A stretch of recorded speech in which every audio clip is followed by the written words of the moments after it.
নমস্কার, আমি ডাক্তার অমিত কুমার হালদার। আমার এই হোমিও হেলথ চ্যানেলে আপনাকে স্বাগত। তো আজকের ভিডিওতে আমি ফোড়া সম্পর্কে বলবো। আমাদের স্কিনে বিভিন্ন ধরনের ফোড়া হয়ে থাকে, ছোট বড়। তো এই ফোড়া সমস্যা কিন্তু আমাদের অনেক সময় ভুগিয়ে থাকে এবং প্রচুর পরিমাণে ভোগাতে থাকে। তো আজকের ভিডিওতে এই সম্পর্কেই বলবো, এই ফোড়া কী কারণে হয় এবং এই ফোড়া উপস্থিত হলে আপনি কী কী হোমিওপ্যাথিক মেডিসিন গ্রহণ করবেন, যে হোমিওপ্যাথিক মেডিসিনগুলি খুব দ্রুত আপনার এই ফোড়া সমস্যাকে ভালো করবে এবং হয়ে যাওয়া ফোড়াকে সুন্দরভাবে ঠিক করতে পারবে। তো ভিডিওটি স্কিপ না করে সম্পূর্ণ দেখুন। আর আপনি আমার চ্যানেল এখনও সাবস্ক্রাইব করে না থাকলে আমার চ্যানেলকে অবশ্যই সাবস্ক্রাইব করে নেবেন, কারণ এই ধরনের ইনফরমেটিভ ভিডিও আমি আমার চ্যানেলে দিয়ে থাকি, যা আপনার অবশ্যই কাজে লাগবে। তো আসুন তাহলে ভিডিওটি শুরু করা যাক।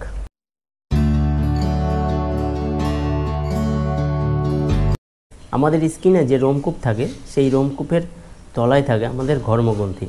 তো এই ঘর্মগ্রন্থি দিয়ে কিন্তু আমাদের রেচন ক্রিয়া চলে, ঘাম প্রক্রিয়ার মাধ্যমে আমাদের শরীরের দূষিত পদার্থগুলো কিন্তু বেরিয়ে যেতে থাকে। তো এইবার এই রোমকূপ দিয়ে অনেক সময় বিভিন্ন ধরনের ব্যাকটেরিয়া বা ফাঙ্গাল ইনফেকশন আমাদের রোমকূপের মধ্যে দিয়ে ঘর্মগ্রন্থিতে প্রবেশ করে, তার পাশাপাশি বিভিন্ন ধুলোবালিও প্রবেশ করে।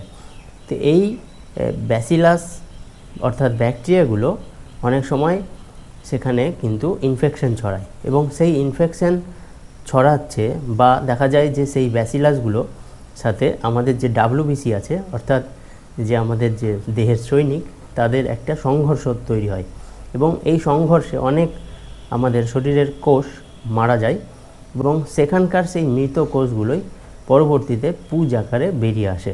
তো এইভাবে আমাদের শরীরে ফোড়া সৃষ্টি হয়। আবার অনেক সময় রোমকূপ বন্ধ হয়ে গিয়ে বা অনেক সময় যে আমাদের যে স্কিনের যে লোম, সেই লোমগুলো রোমকূপের মধ্যে আটকে গিয়ে সেখানে অ্যাবসেস বা ফোড়া তৈরি করতে পারে। তো এইভাবে আমাদের শরীরে কিন্তু ফোড়ার সমস্যা তৈরি হয়।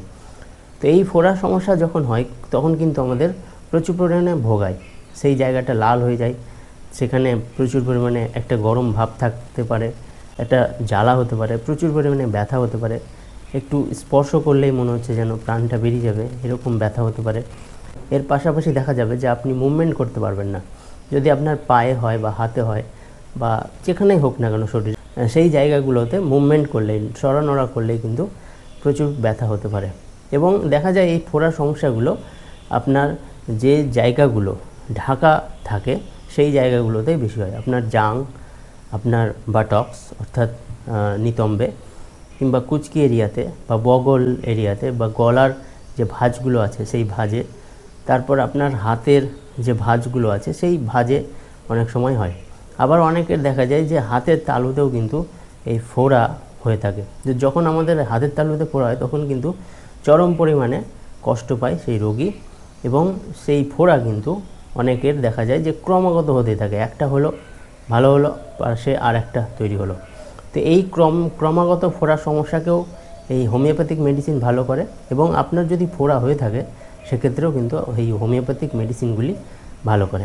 তো এই ক্ষেত্রে সিনড্রোম অনুযায়ী ম্যাচ করে আজকের ভিডিওতে যে মেডিসিনগুলি বলবো, সেই মেডিসিনগুলি যদি আপনি সিনড্রোম অনুযায়ী ম্যাচ করে ব্যবহার করেন সেক্ষেত্রে আপনি দারুণ এর ইফেক্টিভ রেজাল্ট পাবেন এবং খুব দ্রুত এই ফোড়ার সমস্যাকে ভালো করবে। 2-1 দিনের মধ্যেই আপনার লাল হয়ে যাওয়া ফোড়াকে পাকিয়ে ফাটিয়ে দেবে এবং খুব দ্রুত শুকাতে শুরু করবে। তো এইভাবে আপনার ফোড়ার সমস্যাকে ভালো করবেন। তো এই সমস্যার প্রথম যে মেডিসিন সেটি হলো বেলেডোনা। তো বেলেডোনা ফোড়ার প্রথম পর্যায়ে আপনি ব্যবহার করতে পারেন। এই বেলেডোনার ফোড়াতে দেখা যাবে যে একটা গরম ভাব থাকে এবং প্রচুর পরিমাণে লাল হয়ে থাকে, সেখানে হাত দিলেই মনে হচ্ছে সেই জায়গাটাই ব্যথা করবে এবং প্রচুর পরিমাণে ব্যথা থাকে। এই প্রথম অবস্থায় যদি আপনি বেলেডোনা 30 পাওয়ারে 2 ফোঁটা মেডিসিন দিনে 3-4 বার করে ব্যবহার করেন, মোটামুটি 3-4 দিন বা 5 দিনের জন্য, তাহলে অবশ্যই আরাম হবে।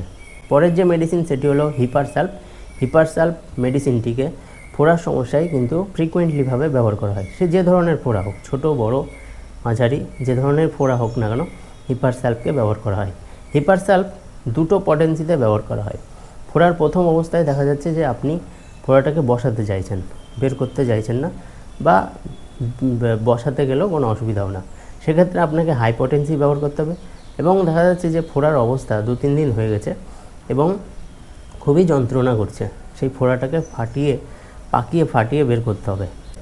সেক্ষেত্রে আপনি হিপার স্যালফকে 3x পাওয়ারে পাউডার ফর্মে পাওয়া যায়। এই পাউডার ফর্ম আপনি 1 গ্রামের 4 ভাগের 1 ভাগ, অর্থাৎ যে হোমিওপ্যাথিক যে স্পুনগুলো হয় প্লাস্টিকের, সেই স্পুনের 1 স্পুন আপনি মেডিসিন দিনে 4-5 বার ব্যবহার করুন 3 দিনের জন্য। দেখবেন প্রথম দিন ব্যবহারেই আপনার ফোড়া, লাল হয়ে যাওয়া ফোড়া পেকে সাদা হয়ে যাবে কিংবা হলদে ভাব হয়ে যাবে, এবং একদিন পরেই দেখবেন ফেটে পুঁজ বেরোতে শুরু করবে। এবং পুঁজ বেরিয়ে গেলে আপনি মেডিসিনটিকে আরও 2-3 দিন খান, আর ভেতর থেকে টেনে বার করবে। এবং তারপরে আপনি হায়ার পটেন্সি দিনে 1 বার করে আপনি 4-5টি ডোজ নিন, দেখবেন ফোড়া একবারে ক্লিয়ার। তো এইভাবে হিপারস্যাল্প মেডিসিনটি ফোড়ার সমস্যায় ব্যবহার করা হয়। পরের যে মেডিসিন সেটি হলো মাক্সল। এই মাক্সল মেডিসিনটিকে আপনি 30 পাওয়ারে ব্যবহার করতে পারেন। বেলোটোনায় কাজ না হলে মাক্সল ব্যবহার করা হয়। তো মাক্সলের যে পুঁজ সেটি অপেক্ষাকৃত পাতলা হয়, এবং মাক্সলেও প্রচুর পরিমাণে ব্যথা থাকে, কিন্তু মাক্সলের যে পুঁজ সেটি পুঁজ বা ফোড়া সেটি একটু সাদা টাইপের হয়ে যায়, হলদে ভাব থাকে না, সাদা ভাব থাকে। তো সেই রকম ক্ষেত্রে আপনি মাক্সল ব্যবহার করবেন। যদি পুঁজ খুবই পরিমাণে হয়েছে এবং খুবই ব্যথা আছে, সেক্ষেত্রে আপনি লো পটেন্সি ব্যবহার করুন 2-3 দিন, এবং হাই পটেন্সি মোটামুটি আরও 4-5 দিন ব্যবহার করুন। তারপরে দেখবেন পুরো ক্লিয়ার হয়ে যাবে। পরের যে মেডিসিন সেটি হলো সাইলেসিয়া। এই সাইলেসিয়া মেডিসিনে দেখা যাবে যে ফোড়াটা আপনার একটু পুরনো হয়ে গেছে, এবং সেই ফোড়া দিয়ে আপনার ক্রমাগত পুঁজ বেরোতে থাকছে, ভালো হতে চাইছে না। তো দেখা যায় যে সেখানে এক ধরনের একটু ঘা টাইপের হয়ে যায়, ভেতরে স্কিনের ভেতরে থকথকে ঘা হয়ে যায়। সেই কারণেই সেখান দিয়ে ক্রমাগত পুঁজ বেরোতে থাকে, এবং পুঁজটা খুবই দুর্গন্ধযুক্ত, পাতলা পুঁজ জলের মতো এবং দুর্গন্ধযুক্ত এবং পুরনো। এই 3টে জিনিস যদি থাকে সেক্ষেত্রে আপনি সাইলেসিয়া ব্যবহার করবেন। এই সাইলেসিয়া মেডিসিনটিকে প্রথমে আপনি 6x পাওয়ারে ব্যবহার করতে পারেন, 4টি করে বড়ি দিনে 3-4 বার, মোটামুটি 5 দিনের জন্য।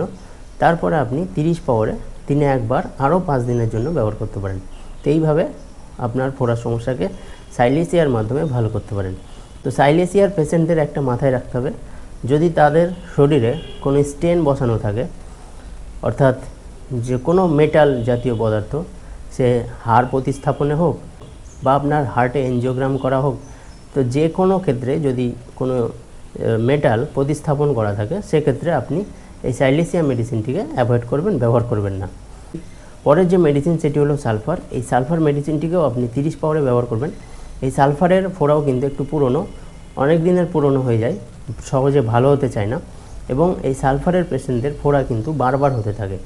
তো বারবার যদি ফোড়া হয় এবং তা সহজে ভালো হতে চায় না, সেই ফোড়ার মধ্যে একটা জ্বালা ভাব থাকে, যন্ত্রণা ভাব থাকে, তার সাথে সাথে হলুদ বর্ণের পুঁজ বেরোয়, সেক্ষেত্রে আপনি সালফার ব্যবহার করবেন। সালফার এক্ষেত্রে 30 পাওয়ারে 2 ফোঁটা মেডিসিন দিনে 2 বার, মোটামুটি 7 দিনের জন্য আপনি নিতে পারেন। পরের যে মেডিসিন সেটি হলো নাইট্রিক অ্যাসিড। এই নাইট্রিক অ্যাসিড মেডিসিনটি ব্যবহার করবেন 30 পাওয়ারে। এই মেডিসিনটিও কিন্তু ফোড়ার সমস্যায় দারুণভাবে ব্যবহার করা হয়। তো দেখা যায় যে নাইট্রিক অ্যাসিডের ফোড়ার মধ্যে একটা কাটা ছেঁড়ার মতো ব্যথা থাকে, একটু ঘা টাইপের হয়ে যায়, ওটাও সহজে শুকোতে চায় না, কিন্তু একটা কাটা ছেঁড়ার মতো ব্যথা থাকে, সেখানে জ্বালা ভাবটা থাকে না। তো এই পরিস্থিতিতে আপনি নাইট্রিক অ্যাসিড মেডিসিন ব্যবহার করতে পারেন। পরের মেডিসিন ল্যাকেসিস। দেখা যাচ্ছে যে আপনার ফোড়া অনেক পুরনো হয়ে গেছে এবং নীল কালারের হয়ে গেছে।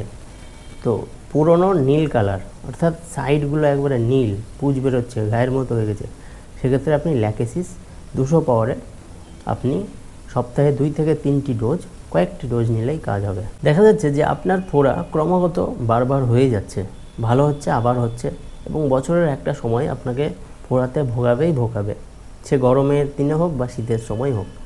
তো এই বারবার যদি আপনার শরীরে ফোড়া তৈরি হয়, সেক্ষেত্রে আপনি ব্যবহার করতে পারেন 2টো মেডিসিন। একটি হলো সোরাইনাম এবং আরেকটি হলো কার্সিনোসা। এই মেডিসিনটি আপনার কন্টিনিউ নেওয়ার দরকার নেই, মাসে 1টি করে ডোজ আপনি 3-4টি ডোজ নিলেই এই বারবার ফোড়া হওয়ার সমস্যা কিন্তু সম্পূর্ণভাবে ঠিক হবে। অর্থাৎ এই মেডিসিনটিকে আপনি 200 পাওয়ারে বা 1 m পাওয়ারে মাসে 1টি করে ডোজ নিতে পারেন, কয়েকটি ডোজ নিলেই কাজ হবে। যদি 1 m পাওয়ারে নেন তাহলে মাসে 1টি ডোজ, 200 পাওয়ারে নিলে মাসে 2টি ডোজ, তো এইভাবে কয়েকটি ডোজ আপনি নিতে পারেন। এর পাশাপাশি এই ফোড়ার সমস্যা যদি হয় আপনার কন্টিনিউ বা হয়ে আছে, সেক্ষেত্রে আপনি মাদার টিনচার ব্যবহার করতে পারেন। এই ফোড়ায় লাগানোর জন্য দুটো মেডিসিন, একটি হলো অ্যাজাডিরেক্টা ইন্ডিকা এবং ক্যালেন্ডুলা। এই দুটো মেডিসিন মাদার টিনচার ফর্মে নিয়ে তুলোই করে আপনার সেই ফোড়ার জায়গাটায় লাগাবেন। ফোড়া ফেটে যাওয়ার আগে হোক বা পরে হোক লাগাবেন, কাজ হবে। এর পাশাপাশি আপনি ইচনেসিয়া এবং অ্যাজাডিরেক্টা ইন্ডিকা 5 ফোঁটা করে মাদার টিনচার আপনি ব্যবহার করতে পারেন 1 মাসের জন্য। তাহলে আপনার ব্লাডটাও পিউরিফাই হবে এবং ফোড়ার সমস্যাও সুন্দরভাবে দ্রুততার সাথে ঠিক হবে এবং আপনার শরীরে যে জীবাণু আছে রক্তে, সেই জীবাণুটাকেও ধ্বংস করবে। তো এইভাবে আপনার রক্ত পরিষ্কার হবে, রক্তের মধ্যে যে দূষিত পদার্থ সেটিও কিন্তু ধ্বংস হবে, আপনার ফোড়া ভালো হবে। তো এইভাবে আপনার ফোড়ার সমস্যাকে খুব সুন্দরভাবে, দ্রুততার সাথে এবং দারুণভাবে ভালো করতে পারেন। তো আশা করি আজকের এই ইনফরমেশনটি আপনার ভালো লেগে থাকবে। যদি ভালো লেগে থাকে একটা লাইক করবেন, অন্যদের মধ্যে শেয়ার করবেন এবং পরবর্তী ভিডিওর জন্য আমার সঙ্গে থাকবেন। ভালো থাকবেন, সুস্থ থাকবেন। আর এখনও যদি আমার চ্যানেল সাবস্ক্রাইব করে না থাকেন তো অবশ্যই আমার চ্যানেলটি সাবস্ক্রাইব করে নেবেন, কারণ এই ধরনের ইনফরমেটিভ ভিডিও আমি আমার চ্যানেলে দিয়ে থাকি, যা আপনার অবশ্যই কাজে লাগবে।